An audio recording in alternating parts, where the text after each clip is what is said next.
Bienvenidos, queridos oyentes, a este nuevo episodio de Equalizer. Soy William Acosta y hoy tengo el honor de presentarles al doctor Adalberto C. Agosino, una de las figuras más destacadas en el ámbito de la ciencia política y la seguridad internacional en América Latina, con una trayectoria académica profesional que abarca más de 4 décadas.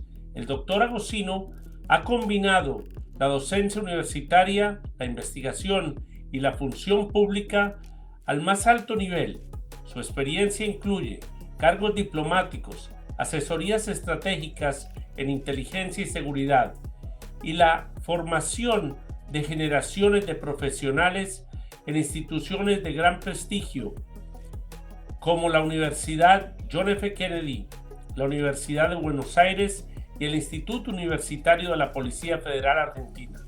Su visión sobre la geopolítica contemporánea de Groenlandia, Irán y Venezuela nos ayudará hoy a comprender mejor los desafíos que enfrentan los Estados Unidos en materia de defensa, seguridad y gobernanza en este complejo escenario. Bienvenido, doctor Adalberto, a este espacio de Equalizer. Gracias por estar con nosotros en el día de hoy. No, el agradecido soy yo por la invitación. Es un gusto conversar contigo, William. ¿Qué elemento concreto lo llevó a usted a identificar a Groenlandia como una isla que puede incendiar el orden mundial y no solo como un teatro geopolítico más? Bueno, porque evidentemente la principal contradicción es el hecho de que Donald Trump esté dispuesto a avanzar en un tema que no es exclusivo de él, que no nace con él, sino que es una constante en la política exterior de Estados Unidos prácticamente en el último siglo y antes también. Pero él es el que está dispuesto a ir adelante. Y no solamente está dispuesto a ir adelante diplomáticamente o negociar algo, sino que está haciendo la amenaza del empleo de la fuerza. Entonces, esto rompe en gran medida el esquema del orden internacional emanado del final de la Segunda Guerra Mundial, en muchos sentidos. Y no es una acción aislada. Lo de Groenlandia se suma a otros aspectos como el caso de Venezuela, ¿no? Es decir, la política exterior de Donald Trump y la forma en que está buscando concretar ciertos objetivos transforman el escenario internacional. ¿Cómo definiría en términos estratégicos el cambio del Ártico de periferia geográfica a centro de gravedad de la rivalidad entre grandes potencias? Bueno, porque básicamente ahí hay una confluencia de varios factores. En primera instancia, el cambio climático que altera el escenario geográfico, abriendo la posibilidad de algunas rutas que por un lado son rutas estratégicas que tienen un valor militar, pero paralelamente son rutas comerciales de gran valor porque podrían acortar las zonas de tráfico marítimo en 15 días, los periodos de tráfico marítimo en 15 días para rutas que van desde Europa hacia China. Es mucho tiempo, es mucho menos combustible, es menos daño al medio ambiente en ese aspecto. Así que esto tiene un valor comercial. Valor comercial esencialmente ¿para quién? Para China. Y bueno, lo que nosotros estamos asistiendo, todas estas transformaciones que vemos son resultado de esa puja de poder entre Estados Unidos y China. Ninguna de los escenarios actuales, los últimos, escapan a esa lógica. Es decir, ¿por qué Donald Trump va a Venezuela? Básicamente para terminar con la penetración china y la presencia de Irán que estaba haciendo desarrollos militares en el lugar. Después hay otras cuestiones anexas, el petróleo, etcétera, que complementan esta situación. Pero básicamente la cuestión es, bueno, China está avanzando en América Latina, Estados Unidos no lo puede permitir, está en su esfera de influencia y entonces debe restaurar su predominio en esa esfera de influencia en un momento en que muchos países de la región tienen como principal socio comercial a China. En un momento en que China ha logrado instalar una base en Argentina y ha instalado un puerto, un megapuerto en Perú. Todas estas cuestiones, aparte de sus vínculos con Cuba o sus vínculos con Venezuela. Entonces, frente a esto hay una reacción de Estados Unidos, que la expresa el presidente Trump. Pero yo no creo que de ninguna manera que estos objetivos sean objetivos individuales del presidente Trump. Creo que es parte de una visión de un sector del poder en Estados Unidos. ¿Qué indicadores militares o económicos toma usted como prueba de que esa transformación del Ártico ya es irreversible? Bueno, básicamente, primero porque hay una campaña subterránea de armamentista, básicamente en instalaciones militares, en construcción de rompehielos atómicos. Estados Unidos, que está muy atrás en esa competencia, tiene un plan de desarrollo de construcciones navales poniendo el acento en rompehielos nucleares. Bueno, las declaraciones o los intentos de tomar el control de Groenlandia. Groenlandia es la llave de paso para todo el manejo en el Ártico. Es decir, tiene la ubicación geográfica, la extensión, la poca densidad de población, tiene todas las cualidades de un espacio vacío a ser ocupado. Y otorgaría un control importante sobre las rutas y permitiría la capacidad de actuar sobre instalaciones rusas. Rusia tiene más de 12 instalaciones militares en la región. Aparte de eso, las reclamaciones y por último, si eso hiciera falta, Groenlandia tiene el 10% de las reservas de tierras raras, algo que le preocupa mucho a Washington, el hacerse con un abastecimiento de tierras raras para sus desarrollos tecnológicos y demás.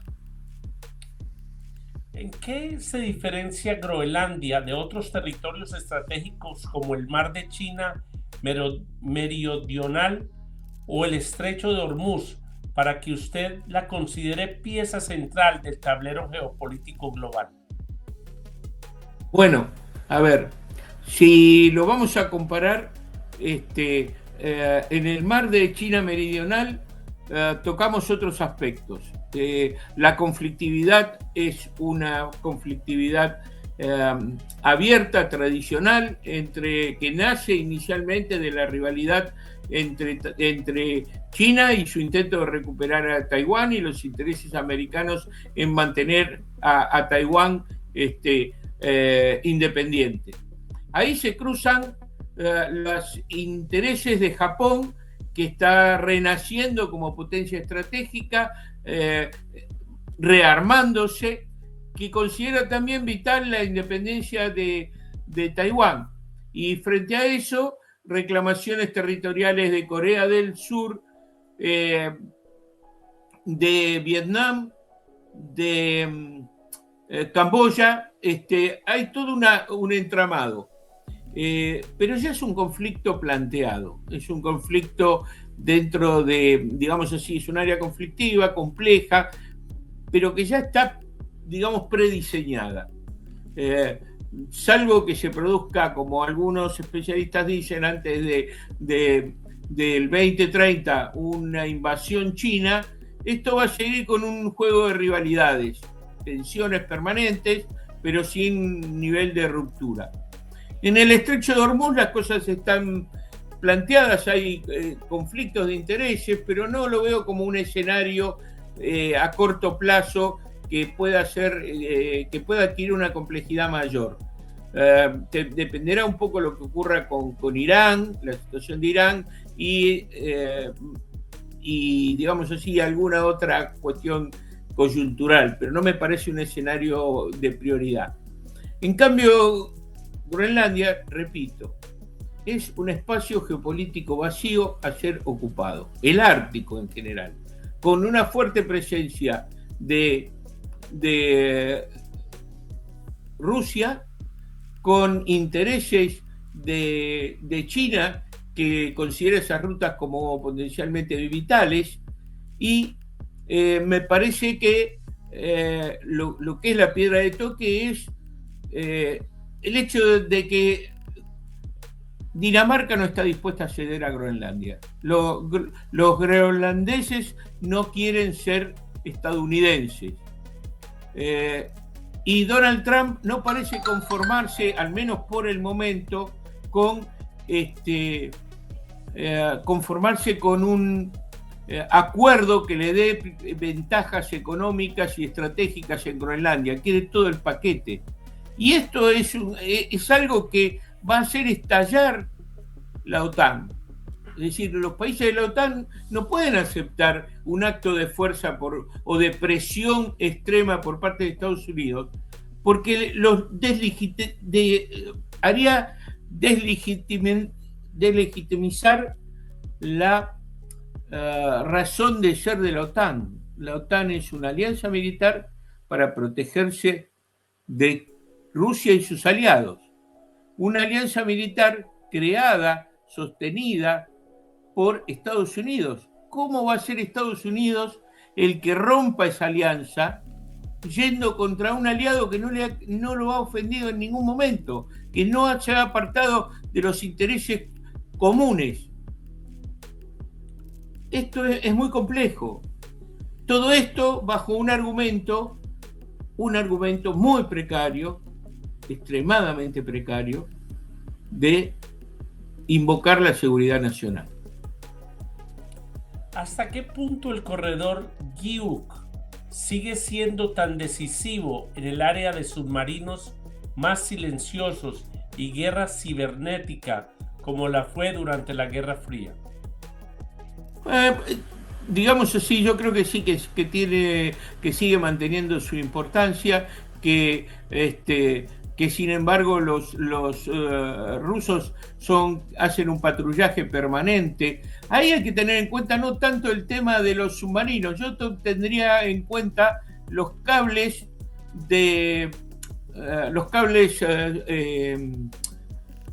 submarinos que llevan lazos, que llevan información, sobre todo información económica, a Europa, y que pasan por ese lugar y que son vitales para el flujo económico y que son objeto permanente de sabotaje. Entonces, sí.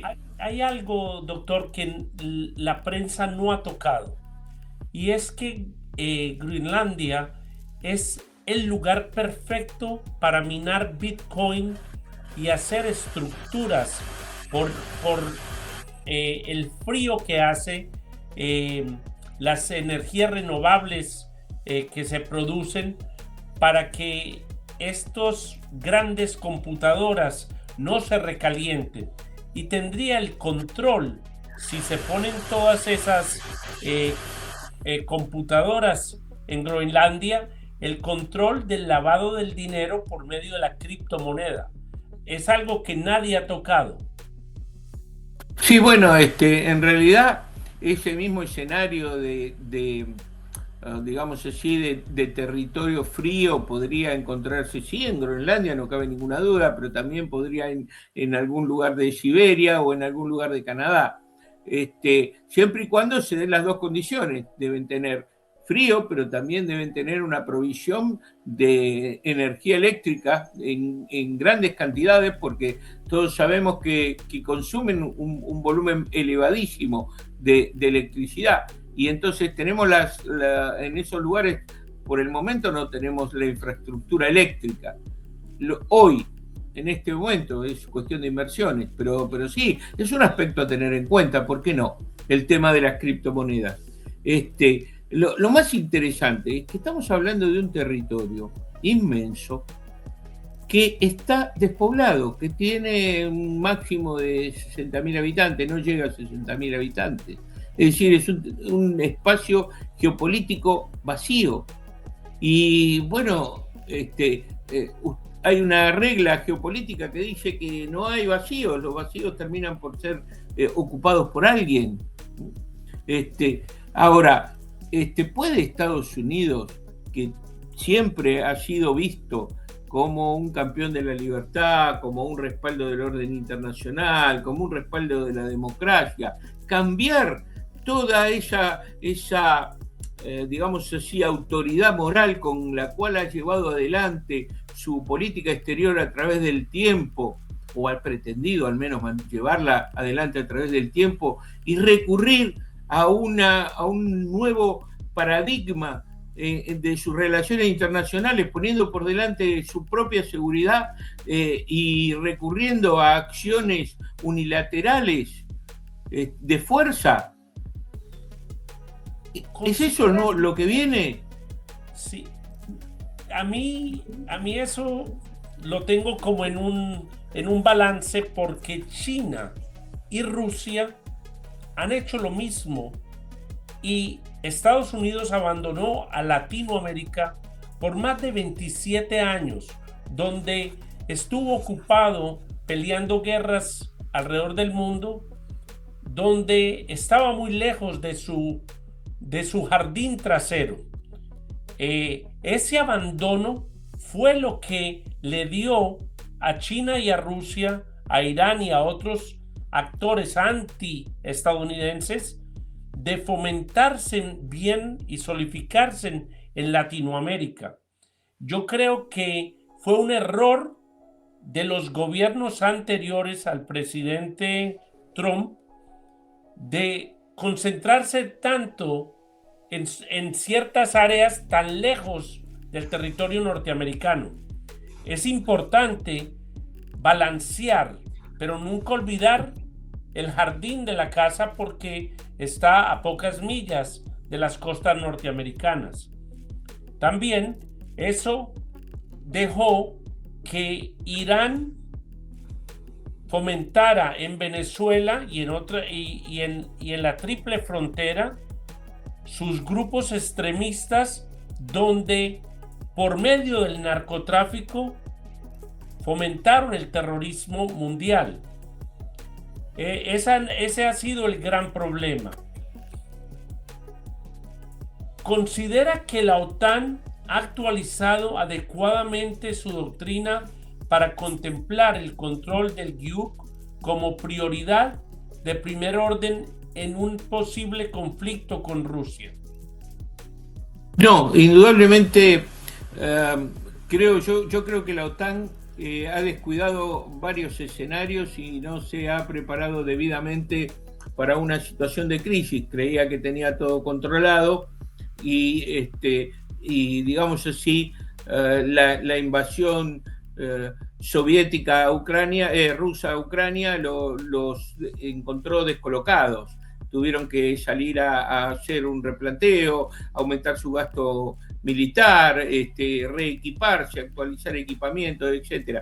Y supuestamente también han fallado en sus análisis de los posibles conflictos y en las prevenciones que tienen que tomar y equipamiento que tienen que tomar. Indudablemente, Europa no está preparada para defender el Ártico.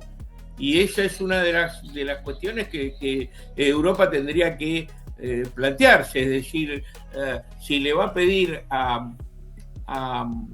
Estados Unidos que mantenga el status quo en Groenlandia, tiene que ofrecerle algo a cambio, es decir, un plan coherente de defensa del Ártico, una actividad conjunta.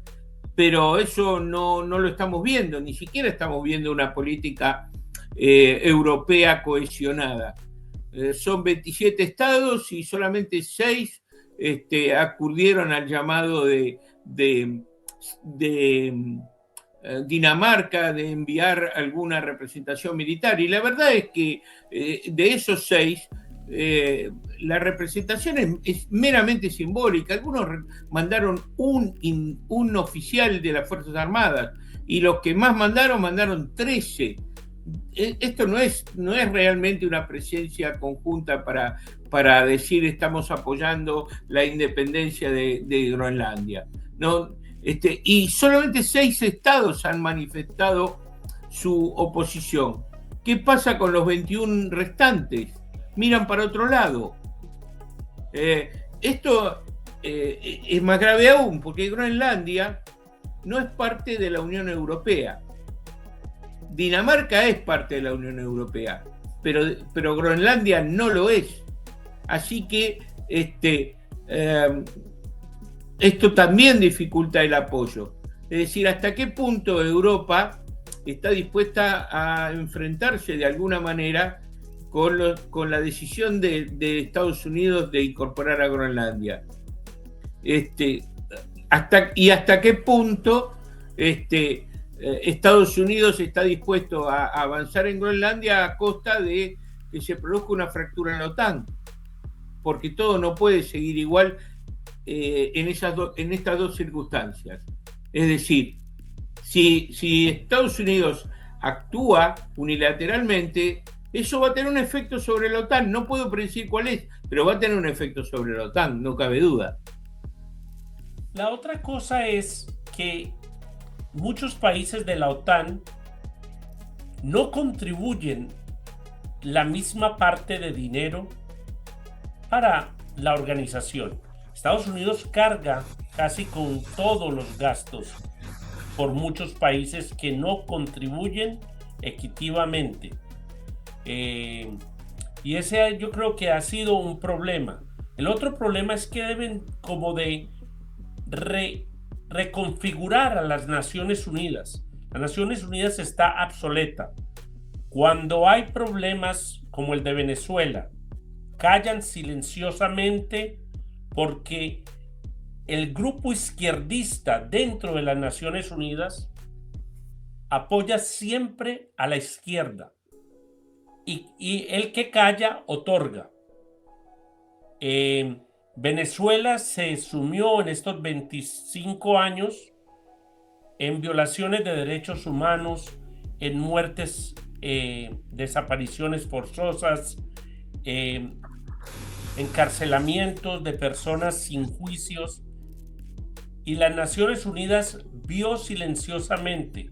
La Corte Penal Internacional hizo lo mismo y muchos países europeos reconocieron la ilegalidad del gobierno de Maduro desde su principio, porque Maduro nunca ganó ninguna elección.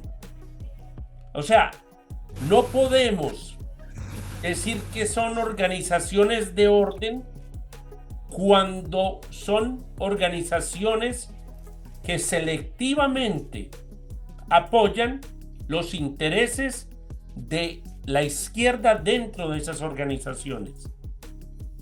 Yo coincido 100% con ese análisis, 100%, lo suscribo, estoy totalmente de acuerdo. Ahora, fíjese usted, William, fíjate un poco, el presidente Trump no ha ido a Venezuela con la bandera de la democracia, no ha ido a decir voy a restaurar la democracia, los derechos humanos y las libertades de los venezolanos. Dijo, voy a terminar con una amenaza a Estados Unidos del narcotráfico y voy a recuperar el petróleo que nos robaron.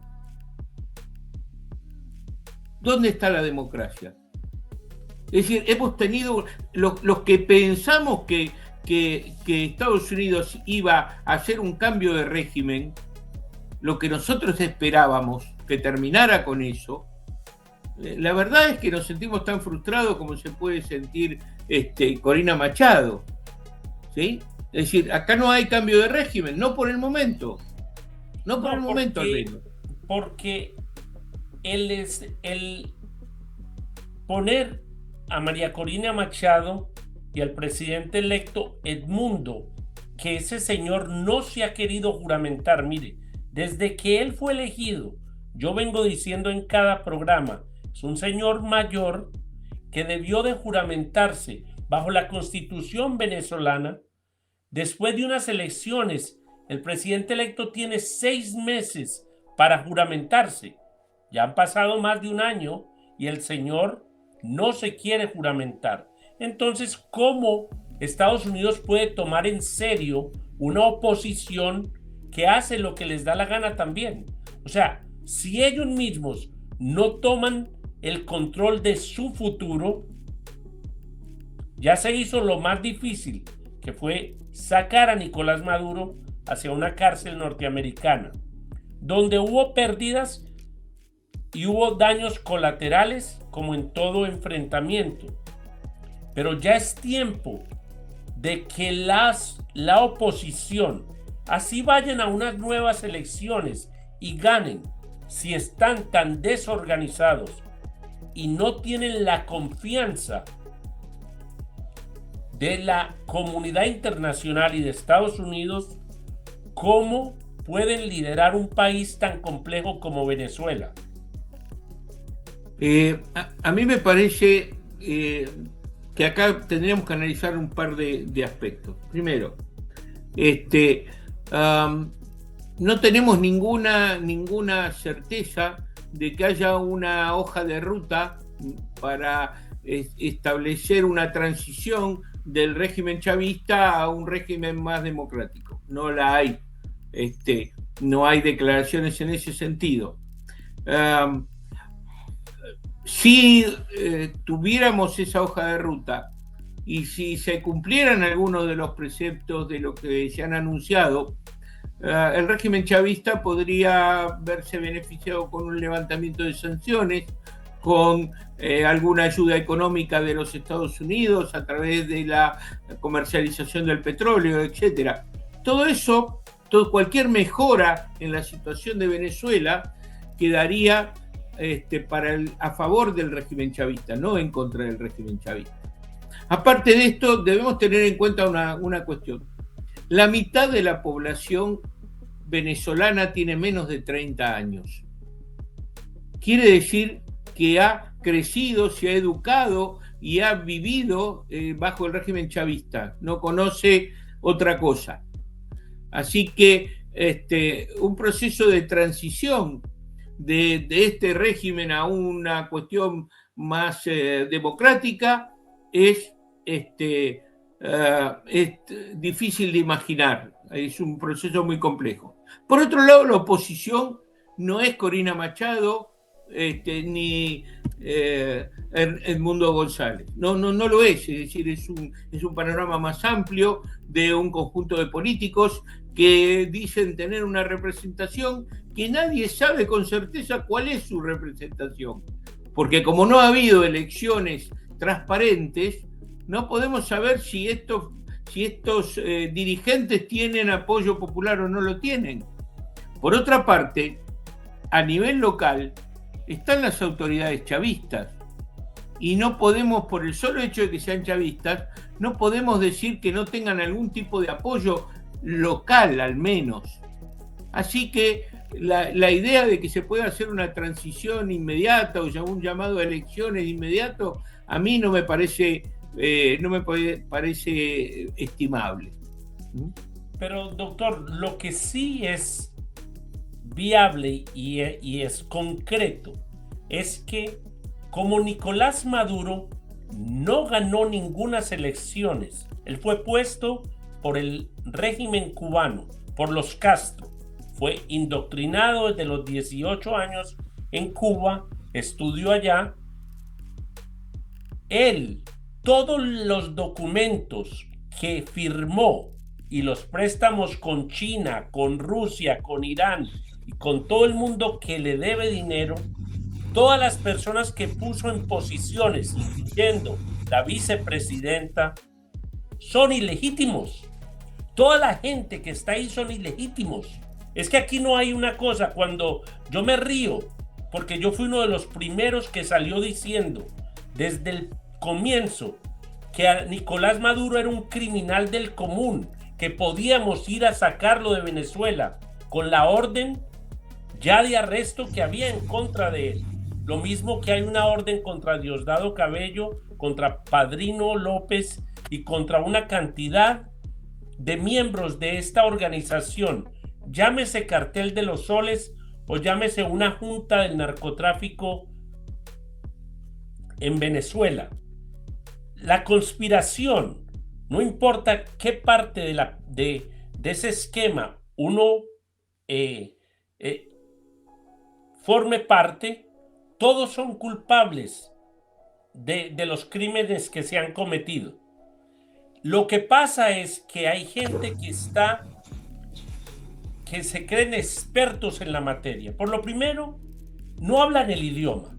Por lo segundo, nunca han vivido en Venezuela. No saben cómo se come la arepa ni cómo se come una yaca. Entonces, esa desconfianza viene de ahí. La oposición, empezando desde antes de esta elección del presidente Edmundo González, también defraudó la confianza del pueblo venezolano y la confianza de la comunidad internacional. Se puso un presidente interino y no hizo sino viajar, no hizo absolutamente nada. Venezuela nunca ha sido un país libre del socialismo. Si vamos y miramos toda la historia venezolana, siempre ha habido una forma de dictadura disfrazada de democracia, donde los ricos siempre controlaron al pobre. La gente dice que Estados Unidos va a ir allá por el petróleo. Cuando se descubrió el petróleo en Venezuela, los millones de dólares para formar las refinerías fue capital norteamericano. El entrenamiento fue entrenamiento norteamericano. El petróleo que se sacaba, Estados Unidos siempre pagó al pueblo venezolano. Si vamos a hablar qué ha hecho con el petróleo el chavismo, se lo ha regalado a Cuba por médicos y por gente que vaya como entrenadores militares y otros secuaces del régimen cubano para formar bien esta tiranía por los últimos 25 años. Los iraníes, la misma cosa. Los rusos, la misma cosa. Y los chinos le prestaron una cantidad de dinero a Venezuela que nunca van a recuperar, porque si siguen lo que yo estoy diciendo, de la teoría que yo tengo, si Maduro es ilegal, todo documento, todo lo que él firmó y los préstamos no son legales. La defensa que está yo la verdad no soy abogado, no me atrevo a decirlo, pero hay un hecho, hay una cuestión que es la continuidad jurídica del Estado. Y desde ese punto de vista, el que es el gobernante, sea considerado legítimo o ilegítimo, el que es el que está ejerciendo el gobierno y asume los convenios, bueno, en definitiva la responsabilidad recae sobre el Estado, más allá de que esta gente, el que esté en ese momento después desaparezca. Porque lo mismo ocurrió con los gobiernos militares tradicionales de golpe de Estado en América Latina. Suscribieron convenios, hicieron un montón de cosas, eran absolutamente ilegítimos, ¿sí? Pero sin embargo gobernaron, en el caso de Argentina, en total unos 30 años, y muchos de los convenios que fueron firmados por gobernantes militares se mantuvieron en vigencia, y cuando vino el gobierno civil posterior no tuvo más remedio que aceptar esos convenios y hacerse cargo del endeudamiento. Yo veo muy difícil que esos pagos a China se hagan. Yo lo veo muy difícil. Yo lo veo súper difícil porque el dinero que entró se lo robaron los mismos secuaces, y lo que deberían los países del mundo, las bancas mundiales, la gente que les vende los edificios, las propiedades y todo, es tratar de devolver esos dineros a las arcas del gobierno o tenerlos frisados en bancos hasta que se restablezca un gobierno de verdad. Aquí hay una cantidad de problemas.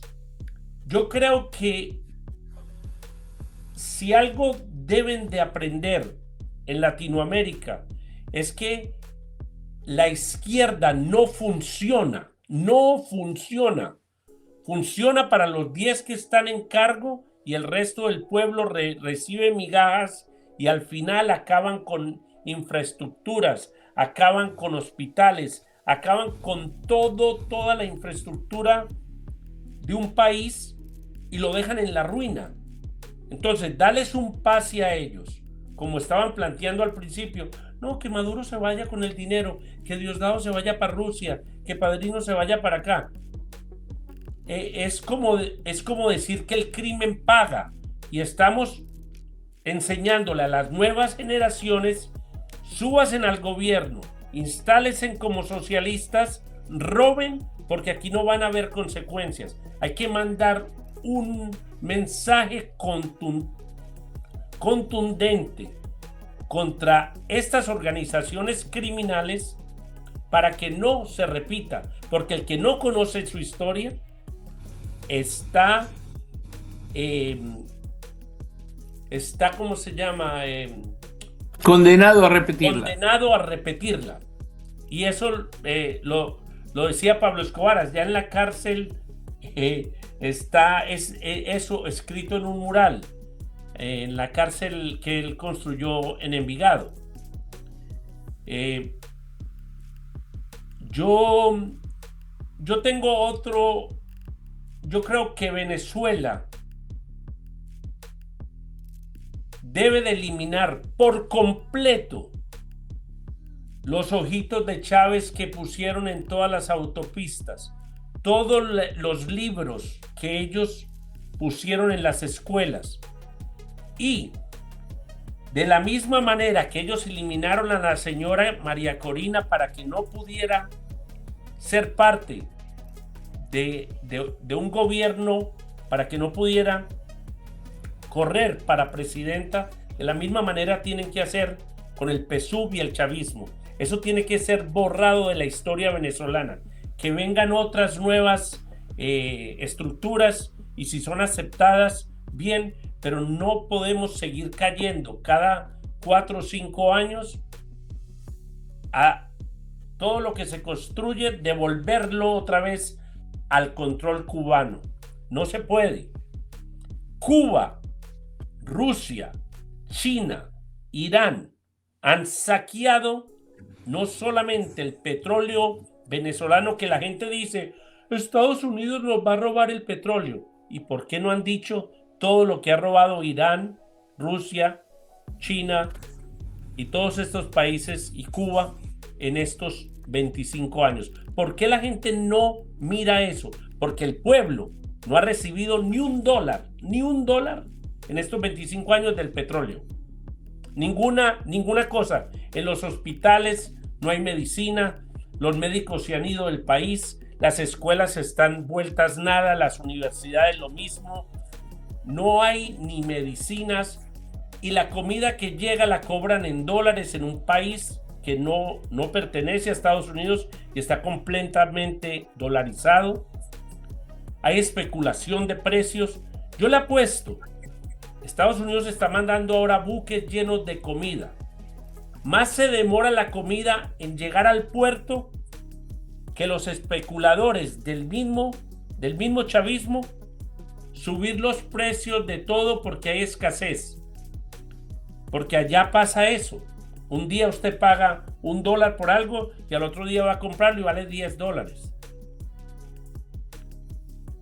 De la única manera que yo veo que esto va a funcionar es si hay botas americanas controlando el país o una fuerza multinacional de países que tanto quieren la democracia y la libertad, que también manden sus soldados a apoyar, no para atacar el pueblo venezolano, sino para ayudar a restablecer el orden, quitarle las armas a los colectivos, poner preso a la gente que ya tiene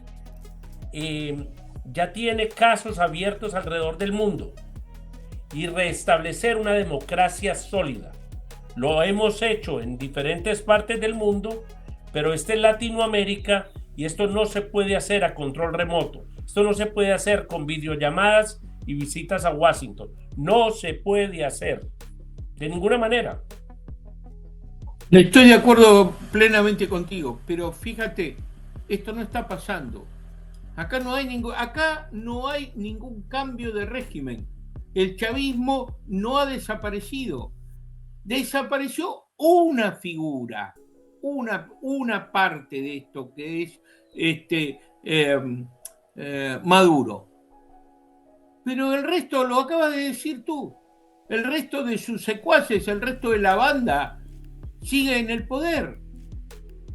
Y no hay forma de sacarlos del poder a menos de que, como tú lo dijiste, haya una presencia militar estadounidense en tierra. No parece que esto fuera lo que va a pasar. No hay ninguna señal de que esto pueda ocurrir.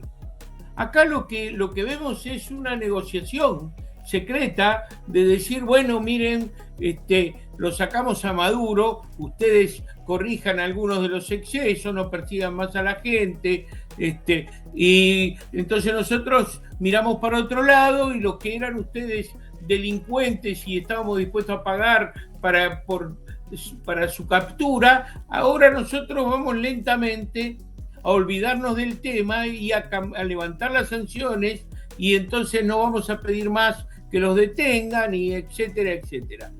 Acá no hay cambio de régimen. Ahora, vamos a creer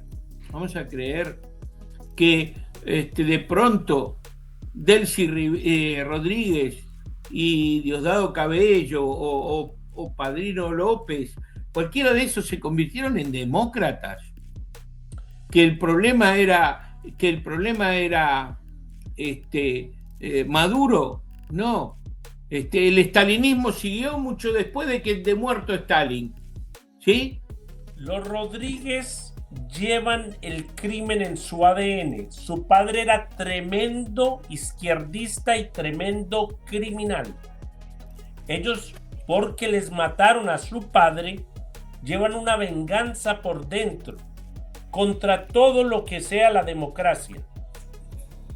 Al papá de ellos le hicieron, a semejante criminal, le hicieron un monumento en la universidad en Caracas que costó casi $1 millón. Una piedra fea con unas inscripciones, y ahí se fueron $1 millón. El monumento a un supuesto mártir que fue tremendo criminal, porque hay que llamar las cosas como son. Cilia es más criminal que Nicolás Maduro. Nicolás Maduro es un tonto útil, una persona sin educación que a los trancazos ha aprendido a hablar, y todo lo que hacía era burlarse de la gente, y le costó un carcelazo, porque cuando dijo, ven aquí, cobarde, aquí te espero, bueno, los esperó y ahora está en una cárcel en Nueva York, que debería de ser lo que todas estas personas que han cometido crímenes de lesa humanidad, que han traficado con drogas hacia Estados Unidos, que han puesto presos a personas completamente inocentes, y ahora a ellos se les está dando todos los beneficios de la ley.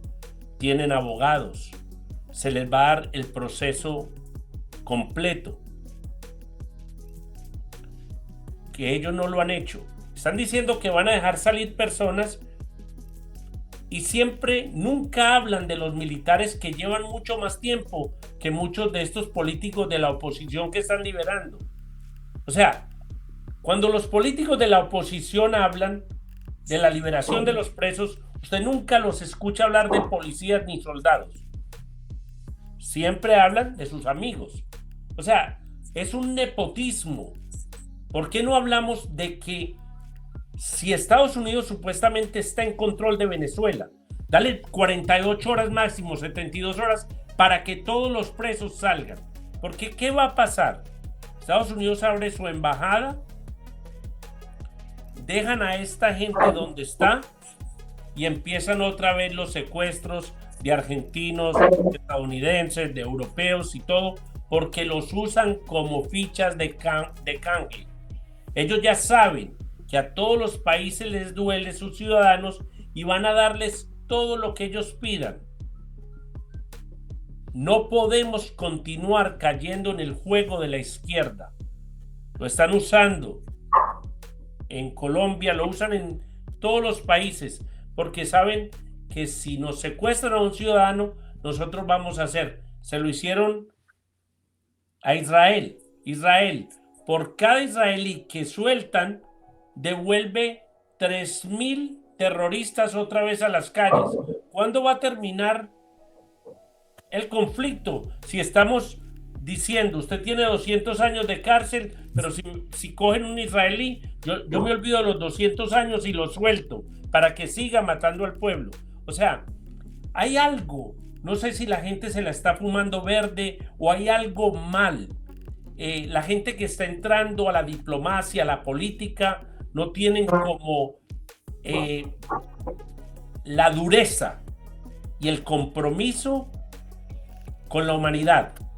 Es todo intereses propios o intereses gubernamentales, pero no intereses de la humanidad. La humanidad. Si yo veo que la gente está sufriendo, y a mí me tocó verlo, niños comiendo de la basura, mientras a Maduro le está cocinando el chef que tiraba la sal así por encima, que cobraba $5,000 y $6,000 por plato.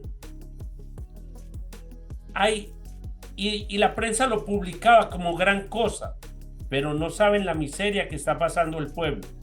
Aquí el interés es dar la dignidad a un pueblo que ha sufrido mucho, que 7 millones de venezolanos han abandonado el país, no porque quisieron, y en cada país que van, por cierta cantidad de criminales, que en todos los países existe el crimen, que fueron apoyados por el régimen de Maduro para desestabilizar las democracias, hemos castigado, hemos humillado a un pueblo valiente como es el pueblo venezolano.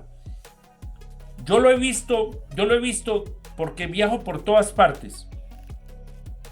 Hay humillaciones, a las muchachas las tratan como prostitutas.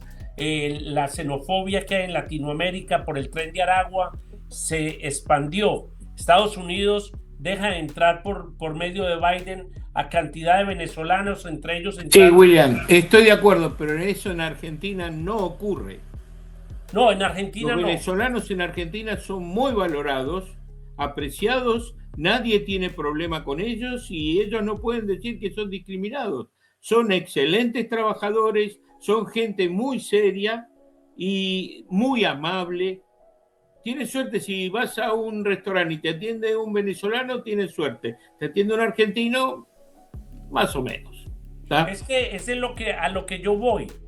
Del latinoamericano, el porcentaje de personas con más educación universitaria en Latinoamérica era el venezolano.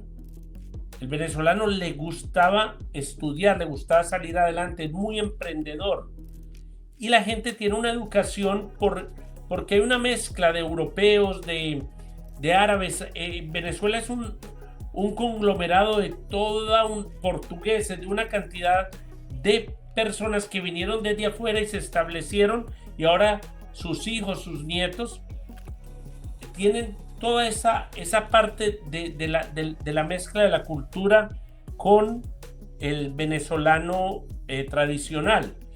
Entonces, yo cuando veo el maltrato que en muchos países le ha dado al venezolano por causa del tren de Aragua o de los otros trenes o de grupos criminales, yo digo, pero es que no podemos castigar a todo un pueblo por lo que hace un porcentaje tan pequeño. Y la prensa le echa más fuego, le echa más leña al fuego para que esta xenofobia vaya más allá. Entonces, yo le voy a decir la última cosa para no extenderme. El presidente Biden deja de entrar incontroladamente a personas a Estados Unidos, sin chequeos, sin nada. Entra el grupo criminal y hacen desagües, desmadre aquí en Estados Unidos. ¿Y qué hacemos? Cancelamos todos los asilos políticos, castigando a todo el mundo por un porcentaje tan pequeño. Si cancelamos esos asilos políticos, ¿a dónde los vamos a mandar si los enemigos todavía están ahí listos para encarcelarlos en caso de que lleguen a Venezuela? ¿Para dónde los mandamos? ¿Qué hacemos con ellos? Son seres humanos, son familias. Y en esa parte yo no estoy de acuerdo con lo que está pasando. Estoy de acuerdo con muchas cosas que ha hecho el presidente Trump. Estoy de acuerdo que hay que sacar a los criminales de Estados Unidos. Pero esto se fue más allá de los criminales. Ya están arrestando personas o le están quitando los papeles a personas que no son criminales. No, yo estoy de acuerdo de que no se puede aplicar una medida así indiscriminada de decir, bueno, suspendemos a toda una categoría de personas los derechos. No, los asilos políticos deben ser revisados, deben ser mantenidos y lógicamente aquellos de los cuales haya antecedentes que tienen implicancias con hechos delictivos, así aplicar selectivamente la supresión, eso sí deben ser expulsados y suprimirle sus derechos de residencia. Pero no se puede con alguna gente que salió de Venezuela perseguida políticamente, que lleva mucho tiempo en cualquier país latinoamericano o en Estados Unidos y haciendo una vida honesta y reconstruyendo su existencia. Lógicamente es algo injusto ahora decirle no, tienes que volver al régimen que te está esperando para encarcelarte. No, eso es una barbaridad. Yo le pido a los países del mundo que formen una pared sólida y demanden que todos los presos políticos, militares, policiales, civiles, que no quede nadie en esas cárceles. Si ellos quieren mostrar la buena fe, esto no puede dar espera, que 5 aquí, que 2 aquí, que porque Diosdado Cabello no quiere, que porque el otro. O si no, tenemos que ir por esta gente y sacarlos de una vez. O sea, no darles más tregua. Ya hay mucho sufrimiento, mucha separación de familias. Y a los militares que están allá, pónganse del lado de la historia. Dejen de estar chupando media, a ver qué migajas recogen. Ya eso cayó. Chávez no vive, Maduro está preso y los otros van a estar muertos o presos. Ahí no hay reversa. Eso ya no hay reversa.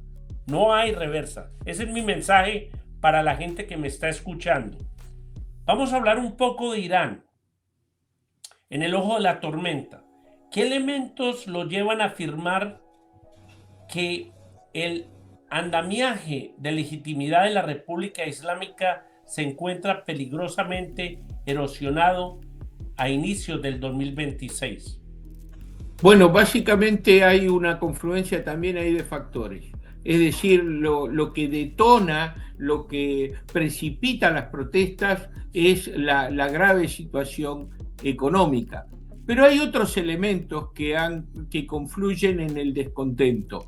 La frustración frente a Israel en la guerra de los 13 días, las persecuciones continuas y la situación hacia la mujer, que también viene desde largo tiempo,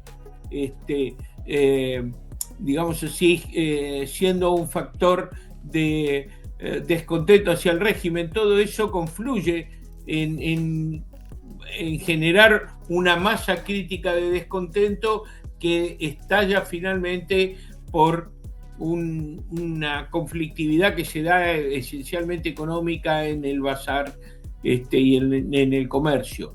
Esto desborda la protesta y curiosamente, por lo menos lo que se vio hasta el momento, la represión, lejos de ahogar la protesta, la ha incrementado. Tendríamos que ver qué es lo que pasa, porque ahora el régimen está aplicando selectivamente la represión.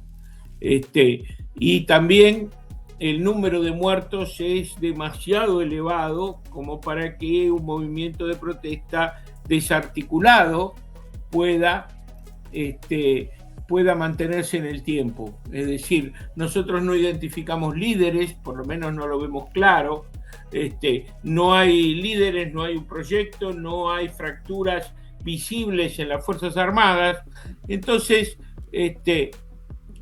probablemente el estallido llegue a, haga, una emergencia y después se ahogue. Pero la situación económica sigue en crisis.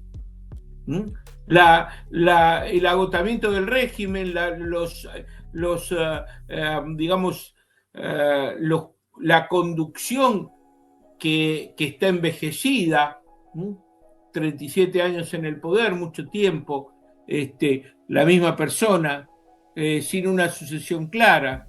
Todo eso lleva a un agotamiento del régimen. Yo creo, doctor, que la religión tiene que ser separada del gobierno. Cuando el Ayatollah Khomeini llegó al poder, yo veía lo que iba a pasar. Uno no puede liderar un gobierno por medio de sus libros sagrados. Pasaría en los tiempos antiguos, pero porque cada persona que lee el mismo libro lo interpreta de la manera que ellos lo quieren interpretar, le ponen las cosas como las quieran poner y lo usan siempre al beneficio del hombre, nunca al beneficio de la mujer. La mujer siempre en todas las religiones ha sido la más restringida en palabra, en educación, en libertades, todo. Sobre todo en esa religión donde el hombre se puede casar y tener otras mujeres por fuera, con tal de que la sostenga cada una de la misma manera, pero la mujer tiene que estar cubierta, la mujer no puede hablar, la mujer no puede ni orar en el mismo lugar. O sea, en el mismo lugar dividido por una cortina o una pared, pero no pueden compartir. Las fiestas es lo mismo. Hay mucha restricción sobre la mujer. Y también los matrimonios con niñas de 10, 11 años, con hombres ya de 60, 70 años. O sea, es una locura. No sé, la gente dice que eso es parte de su cultura, pero para mí es un crimen. O sea, lo que se haga con niños de esas edades es un crimen. Bueno, lo primero que tenemos que ver es que ya lo dice Samuel Huntington en su famoso libro sobre el choque de civilizaciones. No podemos mirar la cultura y la civilización islámica con los parámetros de la civilización occidental, porque son dos cosas totalmente distintas.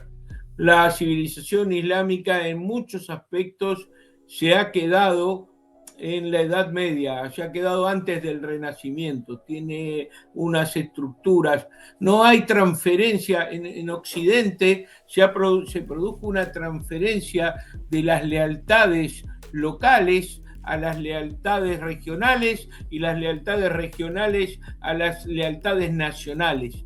Esto no pasó en el mundo islámico. El mundo islámico se rige por estructuras tribales, donde los jefes de la tribu tienen poder de vida y muerte sobre los integrantes de la misma, y donde todo esto se mantiene bajo un régimen tradicional de aceptación de la autoridad patriarcal, del hijo hacia el padre y del padre hacia el jefe del clan y el jefe del clan al jefe de la tribu. Ahí las elecciones no significan nada, la democracia no significa nada, las tribus, de acuerdo al rol que esa tribu desempeñaba, tienen un valor especial. Hay tribus que son guerreras, tribus que son pastores, tribus que son pescadores, y hay una jerarquía en esas diversas tribus. Así que cuando uno mira Irán, no es lo mismo mirar a Irán que mirar a España, a Italia o inclusive a algún país de América Latina, porque en América Latina no hay tribus. En cambio, en el mundo islámico, sea Arabia Saudita, Qatar, Omán,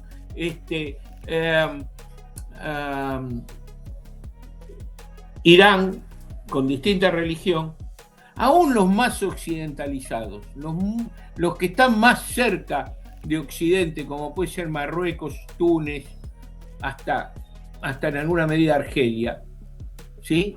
Con otra orientación, pero Argelia, tienen estructuras tribales, están vigentes, y la política se maneja en esas tribus, donde el gobernante es una suerte de árbitro y coordinador entre los jefes de tribus para evitar que estallen los conflictos.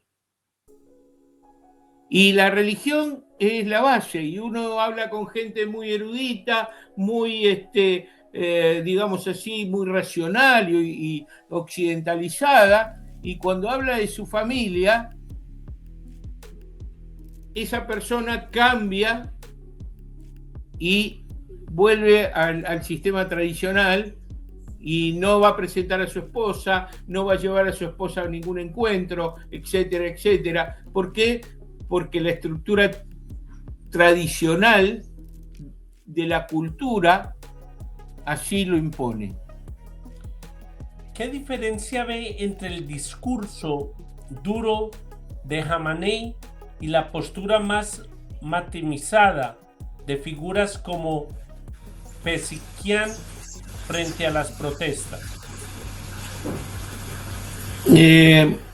Lógicamente, en todo gobierno y en toda cuestión hay diferencia de matices y de enfoques. Jamenei es un duro entre los duros, viene digamos, es el heredero directo de Khomeini, y sabemos por trayectoria qué es lo que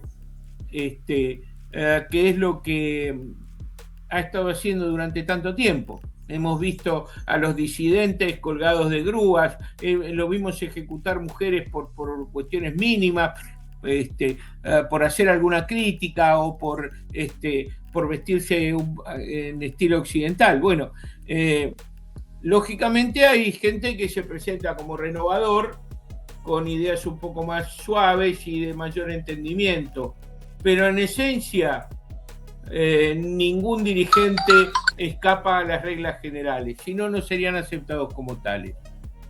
No ha habido cambios. Cuando se esperaron cambios democratizadores, esos cambios fueron mínimos, un poco de lavada de cara del régimen, nada más. ¿Qué atributos explican la capacidad de Reza Pahlavi para conectar desde el exilio con distintos segmentos de la sociedad iraní? Yo tengo mis dudas sobre eso. Yo también. Tengo muchas, muy serias dudas. Sí. Muy serias dudas. No nos olvidemos que cuando se produce el desplazamiento del Shah, al cual se lo acusaba de ser represor, yo recuerdo exactamente, era bastante grande en 1979, así que recuerdo muy bien la caída del Shah y lo que pasó antes, lo que pasó después, lo recuerdo. Ya era graduado en ciencias políticas cuando esto ocurrió y ya seguía los temas. El Shah era el dictador, el peor dictador de Medio Oriente. Cuando en realidad el Shah era un modernizador. Era un hombre que estaba en contacto con el mundo occidental, tenía un buen nivel de interlocución con Estados Unidos, una asociación estratégica con Estados Unidos. ¿Y cuál era su proyecto? Lentamente llevar a Irán del tradicionalismo islámico lentamente hacia una occidentalización. ¿Y qué hizo Khomeini? Era un reaccionario. Él vino con las banderas de la tradición, de la, digamos así, de la reconstrucción moral del Islam, y instaló una dictadura terrible basada en la religión y en un cierto nacionalismo que armaba el cóctel, completaba el cóctel. El Shah era el modernizador. Khomeini era la tradición. ¿Qué viene a proponer su hijo? Una modernización. ¿Está preparado Irán para saltar de un extremo al otro radicalmente? Tengo mis dudas. ¿Ve la posibilidad de que emerja una figura inesperada desde las Fuerzas Armadas o la Guardia Revolucionaria iraní como actor clave en la transición? Puede ser. Me parece la figura más lógica. Es decir, la única posibilidad de cambio se va a dar dentro de Irán, no por el desembarco de alguien que lleva 40 años fuera de su país, que se fue muy joven, que arrastra, hoy se lo ve como en Occidente, lo quieren ver como un referente, pero hay que ver lo que piensa el iraní de la calle, probablemente ni sepa de quién le están hablando. Entonces me parece más lógico que haya un replanteo dentro de las Fuerzas Armadas de Irán, que digan, bueno, ¿por dónde vamos? Ya hemos sufrido un duro castigo en la guerra con Israel y por este camino de confrontación no vamos a ninguna parte. ¿Qué papel debería jugar la comunidad internacional para acompañar una transición sin repetir errores de intervenciones pasadas en la región? Porque cada que hay una intervención, al salir, o sea, entrar bien, pero salir, dejan todo peor de como lo encontraron. Bueno, porque imaginemos, William, tú lo has dicho, si le resulta difícil a ciertos niveles directivos o de planificación estadounidenses entender lo que pasa en Venezuela, que está más próximo geográfica y en valores, hay mayor proximidad en geografía y en valores entre Venezuela y Estados Unidos. Imagínate lo difícil que es para un americano comprender la mentalidad islámica, entender una situación totalmente distinta. Entonces, ahí pasa el problema de la comprensión internacional, es decir, ¿cuáles son los caminos? ¿Endurecer la posición para provocar el quiebre o tratar de operar con las fuerzas más, digamos así, más cercanas a un concepto de liberalización y democracia al estilo occidental que puedan existir, sabiendo claramente que igual van a ser islámicas, que igual van a defender un montón de cuestiones? ¿No? Es decir, nunca ningún dirigente iraní va a ir en contra de la esencia, de las cosas que nosotros consideramos aberrantes, como el matrimonio con los niños o la poligamia. Ese tipo de cosas no van a ir contra eso. La sociedad no lo va a permitir. ¿Qué riesgo de guerra internas ve en Irak, Líbano o Yemen si se desarticula el sostén iraní sin alternativas ordenadas? Bueno, ahí está el tema. La crisis, ni siquiera la caída, la crisis de Irán deja huérfanos a todos los movimientos que ha venido sosteniendo durante el tiempo. El Hezbollah, los hutíes y otros grupos que operan en Siria, etc. La crisis de Irán, es un problema para todos estos grupos. De igual manera que la crisis en Cuba afecta a todas las izquierdas latinoamericanas que son sostenidas económica y políticamente desde La Habana. Porque no nos engañemos, Cuba no solamente parasitaba a Venezuela, también mantenía una red y mantiene una red de influencias en toda América Latina, en todas las izquierdas, que va desde el turismo revolucionario a sostén económico para campañas electorales y medios de prensa, etc. La crisis de Cuba va a afectar a todos estos que viven del dinero de Cuba. La crisis en Irán va a afectar a todas las organizaciones terroristas que mantienen vínculos con Irán. Doctor, si conocemos el cáncer, ¿por qué no lo estripamos? Mira, lamentablemente nosotros comentamos la política, no la hacemos, la comentamos. No, pero ya entiende lo que le digo, doctor. Si sabemos el mal, sabemos dónde está el mal, ahí ya está con nombre puesto y todo. O sea, si miramos Mozambique, Angola, Congo, Zimbabue, Sierra León, los cubanos han estado en África. Si miramos Europa, ellos se meten a Europa. Si cogemos Centroamérica, están en Centroamérica. En Estados Unidos, están dentro de Estados Unidos. Porque todas estas protestas... ¿Por qué no mencionas la Argentina? Ellos mantuvieron guerrilla, sostuvieron económica, política e ideológicamente a las guerrillas durante 30 años. Y hoy en día, en Argentina, financian distintos movimientos de izquierda. Por eso, es un cáncer que se ha expandido por todas partes. Para uno terminar si la quimioterapia no funciona, pues va a matar al cuerpo.